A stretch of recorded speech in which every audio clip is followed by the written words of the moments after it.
Assalamualaikum warahmatullahi wabarakatuh. Baik, anak-anak semuanya, selamat pagi ya. Semuanya sehat, semuanya bersemangat, dan mudah-mudahan semuanya juga dalam suasana hati yang berbahagia. Nah, tentunya harus tidak lupa harus banyak bersyukur ya, karena banyak nikmat yang sudah kita terima. Nah, anak-anakku sekalian, pada kesempatan kali ini saya akan membahas melanjutkan ya materi sebelumnya, yaitu masih tentang gerak. Nah, pada kesempatan kali ini saya akan membahas tentang gerak lurus beraturan atau GLB. Nah, ini singkatannya nih ya, biasa disingkat dengan GLB ya, gerak lurus beraturan. Nah, oke ya, langsung saja. Nah, kita lihat tuh, apa itu GLB. Oke. Nah, anak-anak, yang namanya gerak lurus beraturan ya. Ada kata lurus. Lah, jelas kan? Berarti geraknya lurus atau lintasannya berbentuk garis lurus. Nah, sehingga ciri-cirinya untuk GLB yang pertama apa? Itu lintasannya berbentuk garis lurus, gitu ya. Nah, kemudian beraturan. Nah, geraknya beraturan artinya apa? Dia memiliki kecepatan yang tetap atau konstan ya, bukan konstan. Nah, wah, ini sengaja nih biar keren nih.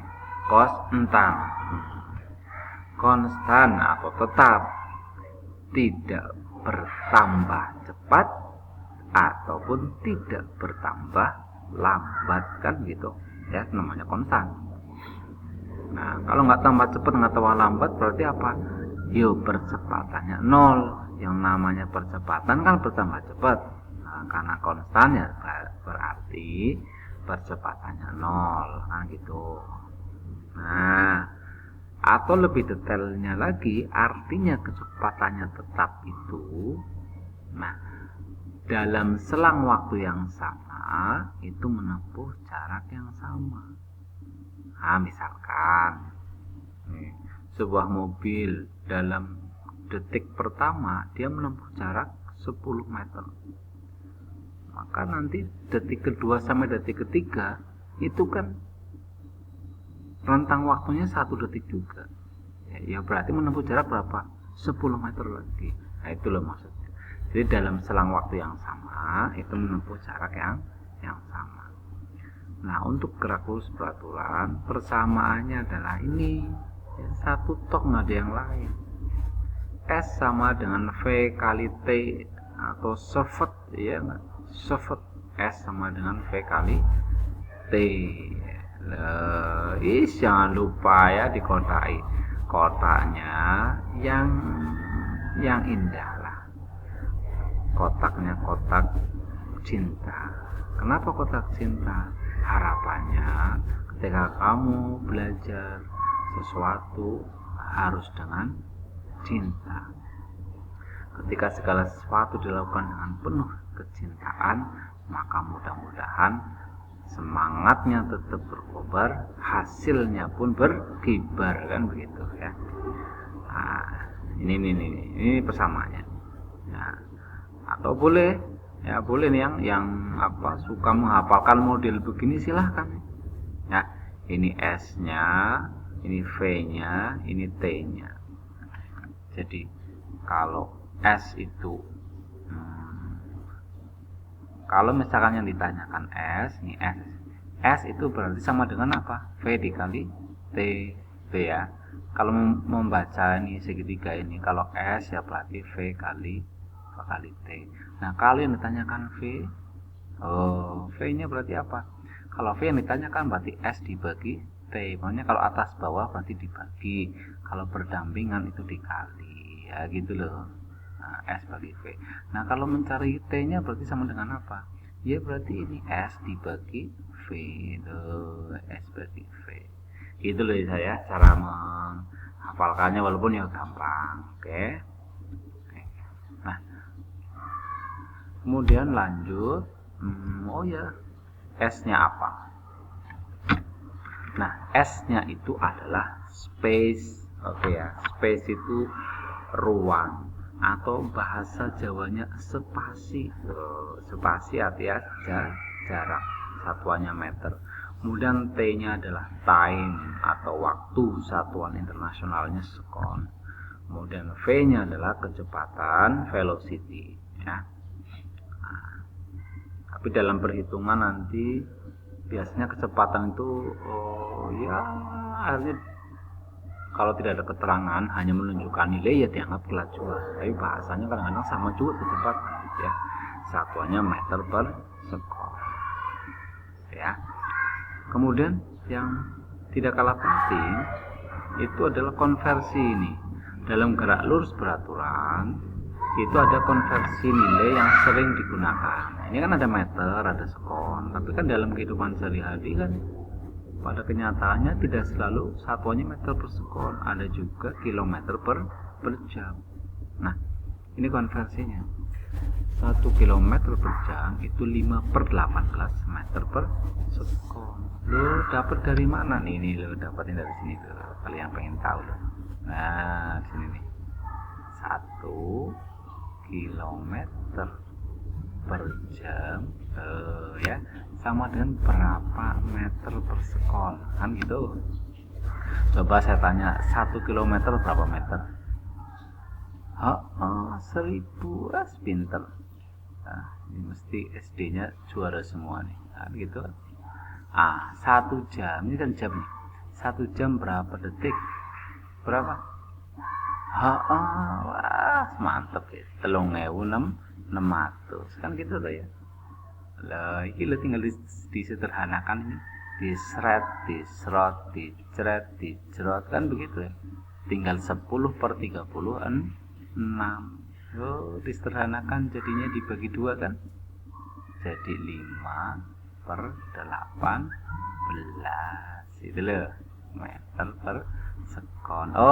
Yang 1 kilometer per jam itu 5/18 meter per sekon. Gitu, dapatin dari situ ya. Paham? Oke. Nah, sekarang kalau dibalik gimana kalau dibalik? Lihat tuh, hapus dulu dong. Oke. Nah, kalau dibalik, kalau 1 meter per sekon itu nilainya sama dengan 18/5 kilometer per jam ya. Jadi kebalikannya ini aja. Oke. Misal tak contohin ya. Contohin. Coba. Kalau 54 km per jam itu berapa meter per sekon?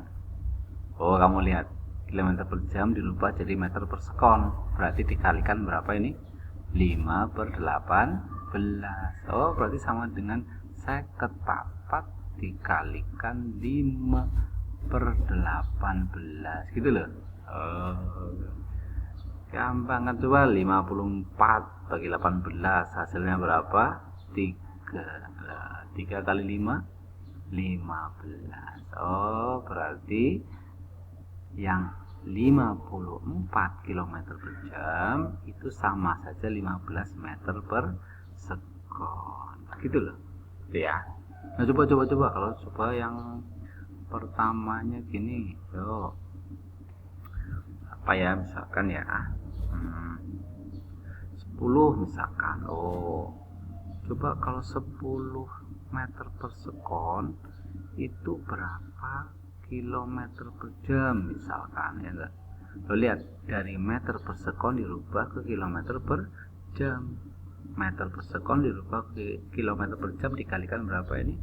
18/5. Berarti 10 dikalikan 18/5 gitu loh. 10 dibagi 5 loro ping 18 sama dengan berapa? 36. Nah, gitu ya. Jadi yang 10 meter per sekon itu 36 km per jam. Itu ya, ya itu untuk cara mengkonversinya. Baik, anak-anak, sekarang kita lanjut ya, lanjut ke grafik. Biasanya di soal gerak lurus beraturan itu ada grafik ya, grafik yang dihubungkan. Nah, untuk grafik yang pertama itu adalah menghubungkan antara ini nih, jarak ya, jarak dengan waktu. Jarak dengan waktu. Nah, kalau jarak dengan waktu, maka grafiknya seperti ini. Grafik garis lurus ya, karena kecepatannya tetap. Kemudian grafik yang kedua, grafik yang menghubungkan antara kecepatan dengan waktu. Oh, ingat tadi, gerak lurus beraturan kecepatannya tetap, berarti tidak naik tidak turun, berarti nggak naik nggak turun, tetap berarti mendatar. Ingat ya, jadi grafik itu ada dua ini untuk GLB. Kalau grafiknya antara jarak dengan waktu garis lurus, tapi kalau kecepatan dengan waktu garis mendatar. Nah, kemudian ini tambahan juga nih. Kalau grafiknya diketahui, ini grafiknya diketahui kan, untuk khusus yang grafik V sama T ya. Kalau yang grafiknya diketahui, maka menghitung jarak tempuh itu sama saja menghitung luas di bawah grafik. Oke, contoh. Oh, biar paham contoh. Nah, misalkan ini kecepatannya misalkan 10.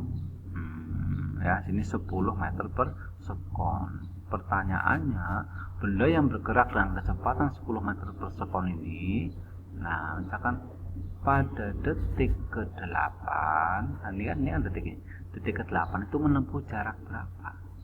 Nah, kalau yang diketahui bentuknya grafik, menghitung jaraknya sama aja menghitung luas yang ada di bawah grafik. Berarti luasnya yang mana? Oh, yang ini yang ada di bawah grafik ini. Ini sama saja bentuknya persegi, panjangnya 10, lebarnya berapa? 8. Berarti luas itu sama aja menghitung luas persegi panjang, berarti 10 dikali 8. Oh, berarti berapa?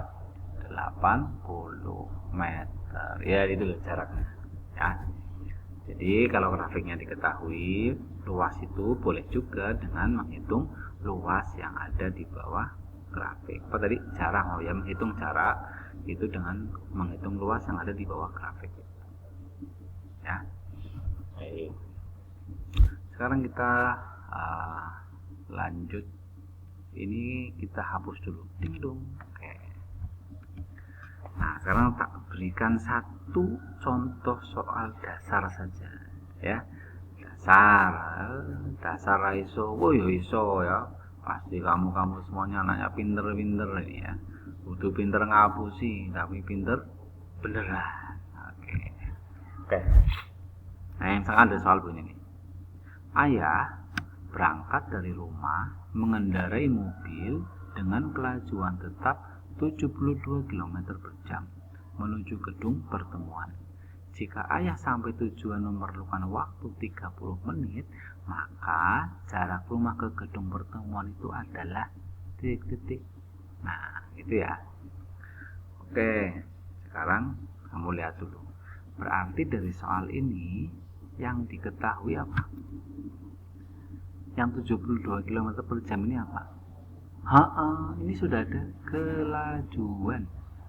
Simbolnya berarti apa? V. Oh, kan gitu kan? 72 km per jam. Nah, kemudian jika ayah sampai tujuan memerlukan waktu 30 menit. Oh, berarti yang diketahui berikutnya apa ini? Waktu, atau apa simbolnya? Time. Ya. 30 menit. Yang ditanyakan apa? Jarak. Oh, tapi sebelum sampai ke yang ditanyakan, kita lihat satuannya coba. Kecepatan atau kelajuan satuannya apa? Kilometer per jam. Waktunya satuannya apa? Menit. Nah, kamu ada dua pilihan. Boleh merubah kelajuannya, kilometer per jamnya dijadikan meter per sekon, kemudian menitnya juga dijadikan dijadikan sekon, atau kelajuannya dibiarkan saja tetap kilometer per jam, tetapi waktunya yang disesuaikan. Berarti menitnya juga harus dirubah menjadi jam. Coba yang 30 menit berapa jam? Gampang kan, 30 menit berapa jam? Setengah jam. Ya nggak bahas obrolan kadang-kadang gampang ya. 30 menit itu setengah jam. Tapi ya dapatnya dari mana sih? Loh, 30 menit kalau dijadikan jam, dia tinggal dibagi saja 30. 1 jamnya berapa menit? 60. Nah, 30 per 60 sederhana kan berapa? Setengah jam. Itu ya asal usulnya loh. Oh, jadi 30 menit setengah jam. Nah, jadi ini ya, setengah jam. Nah, ditanyakan jarak. Berarti kan tinggal dikalikan, ya kan? Karena yang namanya jarak itu apa? Nah, ini tadi. V kali T ya. V-nya 72 km per jam, T-nya setengah jam. Oh, tinggal disikat nih. Jamnya sikat sama jam, 72 dibagi 2, jadinya berapa? 36. Oh, 36 kali 1 36. Oh, jaraknya berarti berapa? Nah, 36 kilometer. Ya, itu jarak tempuhnya. Nah, pertanyaannya kalau misalkan soalnya pilihan ganda, pilihannya dalam bentuk meter, dia tinggal dirubah. 36 km itu berapa? Nah, 36.000 meter. Oke ya, itu. Saya kira itu dulu. Nanti kita lanjutkan ke latihan soal ya, latihan soal dan soal yang sedikit divariasi lah. Oke. Assalamualaikum warahmatullahi wabarakatuh.